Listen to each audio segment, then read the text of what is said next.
Je pense que le docteur Zakir joue avec les mots. C'est seulement de la jonglerie verbale. L'islam divise les peuples du monde en deux catégories, les croyants, moumines, et les infidèles, kafirs.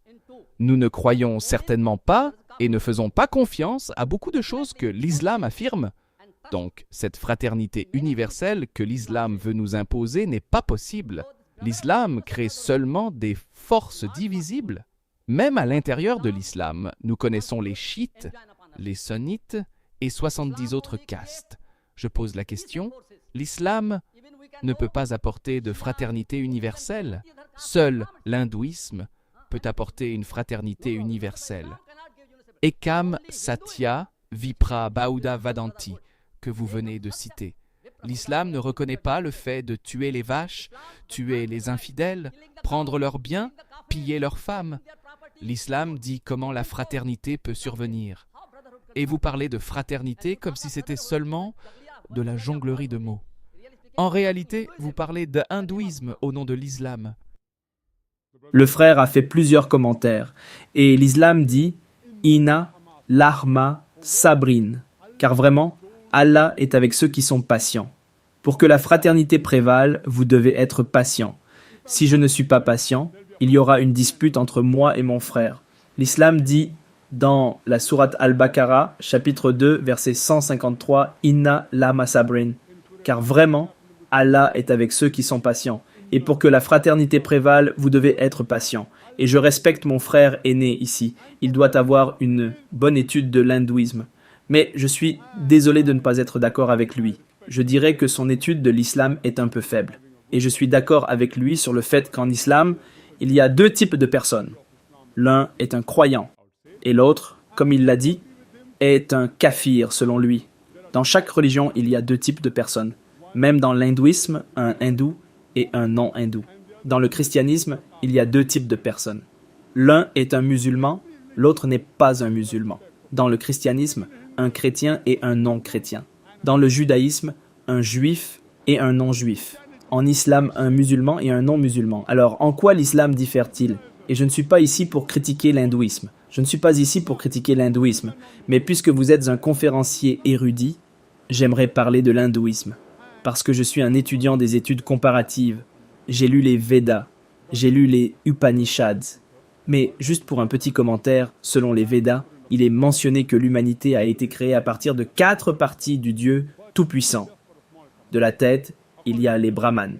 De la poitrine, il y a les Kshatriyas. De la cuisse, il y a les Vaishyas, la classe des affaires. Et des pieds, il y a les Shudras, le système de caste. Je ne suis pas ici pour commenter ces choses, frère. Je ne voudrais pas blesser les sentiments de mon frère hindou. L'islam n'est pas d'accord avec cela. Je n'ai pas commenté ces choses. Je n'ai pas critiqué aucune religion. Je n'ai pas dit que cette religion est mauvaise. Mais vous, si vous connaissez très bien vos Védas, vous devriez en témoigner devant l'audience. Les Védas ne disent-ils pas que de la tête, vous avez les Brahmanes, de la poitrine, vous avez les Kshatriyas, des cuisses, vous avez les Vaishyas, la classe des affaires. Les Shudras sont censés être opprimés, et il y a des livres écrits par le docteur Ambedkar. Je ne veux pas entrer dans les détails, frère. J'ai bien appris l'hindouisme. Je respecte beaucoup d'aspects de l'hindouisme. Certaines choses, je ne suis pas d'accord.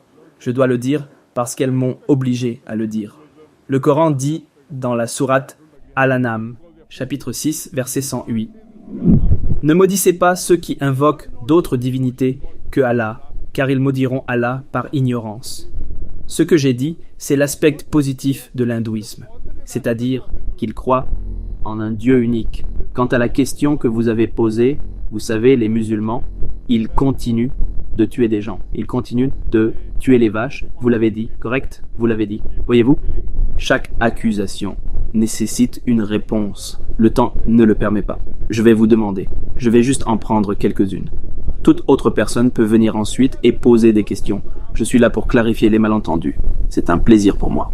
Seulement si je clarifie les malentendus, la personne comprendra mieux l'islam. C'est pourquoi, dans nos sessions, nous avons toujours une session de questions-réponses. Et nous accueillons cela. Quand quelqu'un nous critique, j'adore ça. Plus une personne critique, et plus elle est logiquement convaincue mieux elle comprendra l'islam. C'est ce que je fais. L'islam dit de diffuser le message de la vérité avec sagesse, comme le Coran le dit dans la sourate Al-Nahl, chapitre 16, verset 125. Appelle à la voix de ton Seigneur avec sagesse et une belle exhortation, et discute avec eux de la meilleure façon. Concernant le concept de la consommation de viande, parlant du fait de tuer les vaches, etc., il y a beaucoup de non-musulmans qui disent « Vous, les musulmans, vous êtes des gens impitoyables, vous tuez des animaux. » Juste pour votre information, frère, un musulman peut être un très bon musulman, même en étant strictement végétarien. Ce n'est pas obligatoire pour lui de consommer de la viande pour être un bon musulman. Mais puisque le Coran dit en plusieurs endroits que vous pouvez consommer le bétail, pourquoi ne le feriez-vous pas? Le Coran dit dans la sourate Al-Maïda, chapitre 5, verset 1, « Ô vous qui croyez, accomplissez vos engagements. Les animaux quadrupèdes vous sont permis, sauf ce qui vous est récité. » Le Coran dit dans la sourate Al-Nahl, chapitre 16, verset 5, que Allah a créé pour vous le bétail, qui sont ce signes dont vous tirez des vêtements chauds, et il y a divers avantages en cela, et vous pouvez manger leur viande. Le Coran répète ceci dans la sourate Al-Mu'minun, chapitre 23, verset 21. Vous pouvez manger la viande du bétail. Vous savez, dans les aliments non végétariens, il y a des médecins disponibles ici. Même moi, je suis médecin. C'est riche en protéines, en fer, et c'est très nutritif. Dans les autres aliments, le niveau de protéines que vous obtenez dans les non végétariens, vous ne pouvez pas l'obtenir dans d'autres aliments végétariens. Le soja, qui est censé être la meilleure forme de protéines dans les légumes, n'arrive même pas près des protéines des non végétariens. Et concernant le concept de tuer les vaches, si vous lisez les écritures hindoues, je ne suis pas ici pour critiquer aucune religion, mais si on me pose une question, je dois dire la vérité. Cela permet à une personne de consommer de la viande, et ce n'est pas une mauvaise chose. Si vous lisez les écritures hindoues, les sages et les saints, ils consommaient de la viande, y compris du bœuf. C'est plus tard, sous l'influence d'autres religions comme le jaïnisme, que les gens ont été influencés par la philosophie de l'ahimsa, de ne pas tuer les animaux, et ont accepté cette philosophie dans leur mode de vie. Cependant, l'islam est aussi pour les droits des animaux. Je pourrais donner une conférence uniquement sur les droits des animaux. L'islam est une religion qui dit de ne pas surcharger les animaux, de les traiter gentiment, de leur donner de la nourriture. Mais quand c'est nécessaire, ils sont également créés pour la consommation. Si vous analysez les autres religions qui croient en cette philosophie de ne pas consommer de viande, cela est basé sur le concept que l'on ne devrait pas tuer les animaux parce qu'ils sont des êtres vivants. Par conséquent, consommer de la viande est un péché. Je suis d'accord avec eux. Si un être humain peut vivre dans ce monde sans tuer une seule créature vivante, je serai le premier à le faire. L'univers est structuré ainsi, et dans l'hindouisme, chaque être vivant est votre frère, que ce soit un animal, un oiseau ou un insecte. Je pose une simple question. Comment une personne peut-elle survivre 5 minutes sans tuer des millions de 16 frères? Ceux qui connaissent la science médicale comprendront ce que je dis. Chaque fois que vous respirez, vous inhalez des millions de germes que vous tuez. Cela signifie que dans cette religion, vous tuez vos frères pour survivre. Le principe universel en islam est que chaque être humain est votre frère. En termes de foi, chaque musulman est un frère. Chaque être vivant n'est pas mon frère. Mais nous devons protéger les créatures vivantes, ne pas leur nuire, ne pas les torturer injustement. Mais lorsque nécessaire, vous pouvez les consommer comme nourriture. Donc, quand la philosophie dit que consommer de la viande est un péché parce que vous tuez des êtres vivants, aujourd'hui la science nous dit même que les plantes ont une vie. Donc la logique selon laquelle tuer des êtres vivants est un péché a échoué.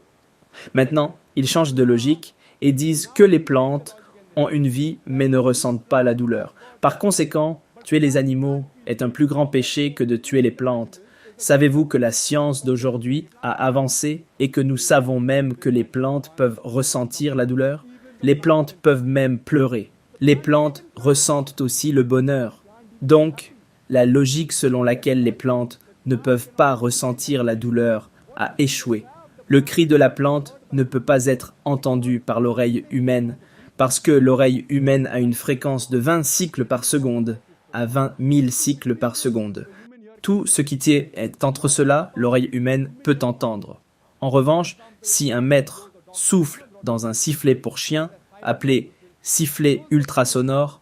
Il émet un son avec une fréquence au-dessus de 20 000 cycles et en dessous de 40 000 cycles par seconde. Le chien peut entendre jusqu'à 40 000 cycles par seconde. Ainsi, lorsque le maître souffle dans le sifflet, le chien l'entend, mais pas l'homme. C'est appelé un sifflet ultrasonore. De même, le cri émis par la plante ne peut pas être entendu par l'homme, mais elles aussi pleurent. Elles ressentent aussi la douleur. Un de nos frères a argumenté avec moi et m'a dit « Frère Zakir, je suis d'accord avec vous pour dire que les plantes ont une vie et peuvent ressentir la douleur. Mais vous savez, les plantes ont 2 sens en moins. Elles n'ont que 3 sens. Les animaux ont 5 sens. Par conséquent, tuer un animal est un plus grand péché que de tuer une plante. » Alors je lui ai dit « Frère, supposez que vous ayez un frère cadet qui soit né sourd et muet, avec 2 sens en moins. Si quelqu'un le tue une fois adulte, direz-vous au juge « Monsieur le juge, donnez-moi le droit de le tuer ?» Non, monsieur le juge, donnez au meurtrier une peine moins sévère parce que mon frère avait 2 sens en moins. Direz-vous cela? Vous direz « Au monsieur le juge, donnez-lui une double peine parce qu'il a tué une personne innocente. » Donc, en islam, la logique ne fonctionne pas comme ça, avec 2 sens ou 3 sens. L'islam dit, dans la sourate Al-Baqarah, chapitre 2, verset 168, « Mangez de ce qui est bon que nous vous avons fourni. » Cela signifie que tout ce qui est bon et licite, vous pouvez le consommer. Et c'est la raison pour laquelle, si vous analysez le bétail dans le monde, la reproduction du bétail est très rapide, comparée à la reproduction des autres animaux et des êtres humains. Ils se reproduisent très vite. Si je suis d'accord avec vous qu'aucun être humain ne devrait consommer de bétail, alors nous aurons une surpopulation de bétail dans le monde. Et concernant l'abattage des vaches, il y a un livre écrit par Maulana Abdul Karim Parek, Cow Slaughter, Who is to Blame? Et nous analysons les personnes qui travaillent dans le cuir, le nombre de vaches. Il y a plus de non-musulmans que de musulmans. Le cuir, les jains, ils en font commerce. Donc, les personnes qui sont responsables de bénéficier de l'abattage des vaches ne sont pas les musulmans. La plupart d'entre eux sont des non-musulmans. Donc, si vous connaissez bien l'histoire, et si vous connaissez aussi bien la logique, vous comprendrez que Allah dit « Mangez de ce qui est bon, que nous vous avons fourni. » Si vous pouvez en consommer, il n'y a pas de problème. En plus de cela, si vous analysez, la dentition des animaux herbivores, la vache, la chèvre, le mouton, ils ne consomment que du végétal, ils ont des dents plates. Si vous analysez la dentition des animaux carnivores, le lion, le tigre, le léopard, ils ont des dents pointues, ils ne peuvent consommer que de la viande. Si vous analysez la dentition des humains, cela signifie que si vous allez devant un miroir et regardez vos dents, nous avons des dents pointues ainsi que des dents plates. Si Dieu Tout-Puissant voulait que nous ne consommions que des légumes, pourquoi nous a-t-il donné ces dents pointues? Pourquoi faire? Pour consommer de la viande. Pourquoi nous a-t-il donné un système digestif capable de digérer à la fois les légumes et la viande? Donc scientifiquement, nous pouvons dire que le système digestif des animaux carnivores ne peut digérer que de la viande. Si vous analysez le système digestif des animaux herbivores, la vache, la chèvre, le mouton, ils ont un système digestif qui ne peut digérer que du végétal. Le système digestif des animaux carnivores, le lion, le tigre, le léopard, ils ne peuvent digérer que de la viande. Le système digestif des humains peut digérer à la fois la viande et les légumes. Si Dieu Tout-Puissant voulait que nous ne consommions que du végétal, alors nous pourrions dire que nous pouvons digérer la viande. Donc scientifiquement, si vous analysez, Dieu Tout-Puissant voulait que nous consommions à la fois du végétal et de la viande. J'espère que cela répond à la question. Si vous avez des questions, des malentendus, frères, c'est un plaisir pour moi de répondre. Un malentendu à la fois, afin que je puisse faire justice à chaque malentendu. Merci, frère.